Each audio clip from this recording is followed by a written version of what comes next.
जी, आज हम next chapter जो है कार्बोक्सिलिक एसिड्स उसको शुरू करने जा रहे हैं। तो उसमें हमें जो पहला है टॉपिक वो है methods for preparation of monocarboxylic acids. उनकी हमने प्रिपरेशन देखनी है। मोस्टली इसके जो रिएक्शंस हैं वो डिफरेंट चैप्टर्स में हम ऑलरेडी डिस्कस कर चुके हैं इन डिटेल विद मैकेनिज्म। बहरहाल तो उसमें जो पहली चीज़ है वह प्राइमरी अल्कोहल और एल्डिहाइड्स की ऑक्सीडेशन के ज़रिए हम कार्बोक्सिलिक एसिड्स प्रिपेयर कर सकते हैं।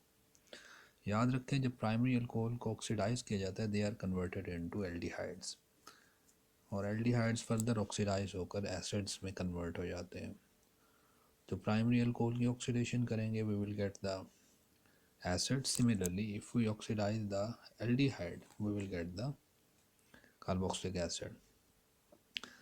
जो एसिडिफाइंग एजेंट हैं वो K2Cr2O7 इन H2SO4 या सोडियम डाइक्रोमेट इन H2SO4 या पोटाशियम परमैंगनेट इन एसिडिक और बेसिक कंडीशंस। तो इस मेथड से हम अल्कोहल, प्राइमरी अल्कोहल और एल्डिहाइड्स की ऑक्सीडेशन के ज़रिए जो है मोनोकार्बोक्सिलिक एसिड्स प्रिपेयर कर सकते हैं। उसके बाद दूसरा मेथड है वो हम एरोमेटिक कंपाउंड्स में जब हम बेंजीन को डिस्कस कर रहे थे, जो साइड चेन है बेंजीन की, हमने कहा था कि उसकी जब ऑक्सीडेशन की जाए तो this side chain is converted into COOH group carboxylic group. So toluene को जब हम ऑक्सीडेशन करते हैं तो विल गेट बेंजोइक एसिड। और ये भी हमने डिस्कस किया था कि चाहे वो साइड चेन की लेंथ जितनी भी हो, हमारे पास जो अल्टीमेट प्रोडक्ट है वो बेंजोइक एसिड होता है। मतलब अगर आप मिथाइल ग्रुप लेते हैं तब भी बेंजोइक एसिड बनता है और अगर आप ब्यूटाइल ग्रुप लेते हैं तब भी बेंजोइक एसिड बनता है। तो इस तरह हम by side chain oxidation of aromatic compounds तो उसके ज़रिए भी हम मोनोकार्बोक्सिलिक एसिड्स प्रिपेयर कर सकते हैं। तीसरा मेथड है कि अल्काइल नाइट्राइल्स, इनकी ऑक्सीडेशन इनके हाइड्रोलिसिस के ज़रिए। नाइट्राइल मतलब CN group, cyano group is also known as nitrile group in organic chemistry. इसकी जब हाइड्रोलिसिस करते हैं in the presence of acid, aqueous solution of acid, तो this CN group is converted into carboxylic group. मिसाल के तौर पे यहाँ पे देखें कि ये जो CN ग्रुप है जब हम इसकी हाइड्रोलिसिस करते हैं this CN group is converted into carboxylic group. इसी तरह अगर ये बेंजाइल नाइट्राइल हो तो benzyl nitrile that will give us phenyl acetic acid, तो ये हमारे पास उसका एसिड बन जाएगा। अल्काइल नाइट्राइल प्रिपेयर करने का तरीका ये है कि हम अल्कोहल को, प्राइमरी अल्कोहल को या सेकेंडरी अल्कोहल को, पहले हम उसको प्राइमरी या सेकेंडरी अल्काइल हैलाइड में कन्वर्ट करते हैं। व्हेन दिस सेकेंडरी और primary secondary alkyl halide is treated with cyanide group, sodium cyanide, तो देयर इज सब्स्टिट्यूशन रिएक्शन के अल्काइल ग्रुप जो हेलोजन है उसकी जगह CN ग्रुप आ जाएगा। This CN on further hydrolysis is converted into acids.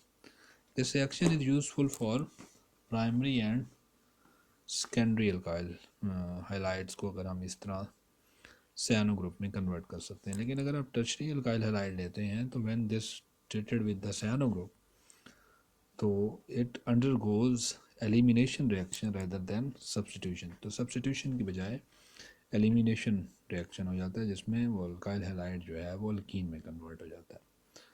तो alkyl nitrile prepare करने के लिए हम प्राइमरी सेकेंडरी अल्काइल हैलाइड तो यूज़ कर सकते हैं, लेकिन टर्शरी अल्काइल हैलाइड इस मेथड के लिए यूज़फुल नहीं है।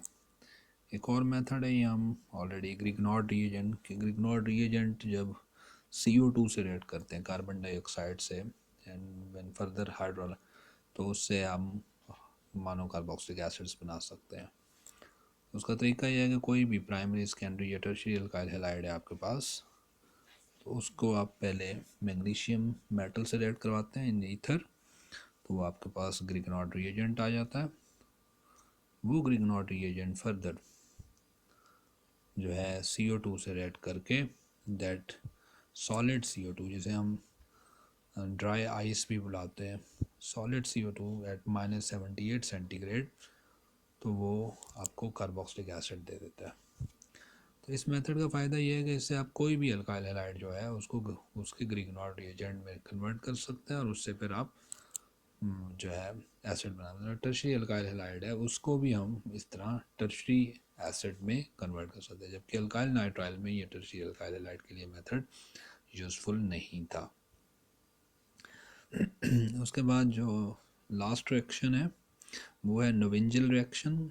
नोवेंजल रिएक्शन ये है कि व्हेन एल्डिहाइड्स ग्रिग्नॉड रिएजेंट या जो हाइड्रोलिसिस ऑफ अल्काइल नाइट्राइल है उससे फायदा ये है कि जो आपका अल्काइल ग्रुप होता है उसमें एक कार्बन का इजाफा होकर वो एसिड में कन्वर्ट होता है। मतलब इथाइल ग्रुप लेते हैं तो आपके पास जो एसिड बनता है वो प्रोपेनोइक एसिड बनता है।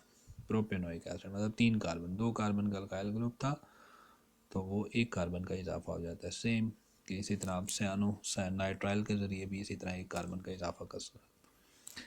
नोवेंजल रिएक्शन ऐसा है जिसमें 2 कार्बन का इजाफा हो जाता है। आपके पास जो जब आप एल्डिहाइड को रिएक्ट करवाते हैं किसी ऐसे कंपाउंड के साथ जिसमें एक्टिव मिथिलीन ग्रुप मतलब CH2 ग्रुप हो और ये CH2 ग्रुप किसी ऐसे कंपाउंड ऐसे ग्रुप से अटैच हो जिसमें डबल बॉन्ड या कोई इस तरह का ग्रुप मौजूद हो, तो this CH2 group is known as active methylene group. तो जब आप एल्डिहाइड को रिएक्ट करवाते हैं with that compound having a active methylene group in the presence of organic base like pyridine, तो ये आपके पास एक इंटरमीडिएट बनता है। इसकी जब आप हाइड्रोलिसिस करते हैं इस इंटरमीडिएट की तो that gives you a acid. अगर आप एल्डिहाइड में देखें तो इसमें 2 कार्बन का इजाफा हो जाता है। जो आपका एल्डिहाइड था उससे 2 कार्बन इजाफा हो जाता है। एक बात, दूसरी बात यह है कि that gives us alpha beta unsaturated acid. जैसे हमारे पास अल्फा बीटा अनसैचुरेटेड है, इसको फर्दर फिर हम रिड्यूस कर सकते हैं bye treating with hydrogen in some presence of catalyst. That about the preparation of carboxylic acids.